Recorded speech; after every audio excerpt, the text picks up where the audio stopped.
Hi friends, welcome to జ్యోతి బంగారం vlogs. ఈరోజు డైలీగా మేము సాంబార్ని ఎలా చేస్తామో చూసేయండి. సాంబార్ని ఇలా ఎవరైనా సింపుల్గా చేసేయచ్చు. ముందుగా కందిపప్పుని కుక్కర్లో వేసి 2 టైమ్స్ వాష్ చేసుకొని మూత పెట్టి 5 విజిల్స్ వచ్చాక స్టవ్ ఆఫ్ చేయాలి. ఈలోపు మనం సాంబార్కి కావలసిన వెజిటబుల్స్ తీసుకొని కట్ చేసి పెట్టుకోవాలి.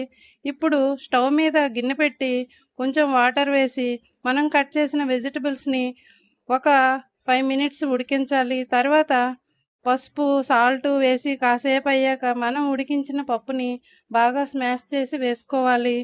తర్వాత చింతపండు రసాన్ని వేసుకోవాలి. ఒక 10 మినిట్స్ మరిగించాలి.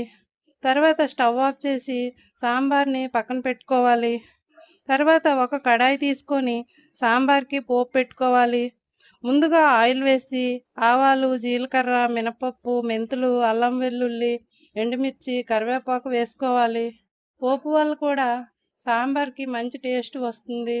పోపులు వేగిన తర్వాత కారం అందులో వేసి వెంటనే స్టవ్ ఆఫ్ చేయాలి, లేదంటే పోపు మాడిపోతుంది. ఇప్పుడు పోపుని సాంబార్లో వేసుకోవాలి.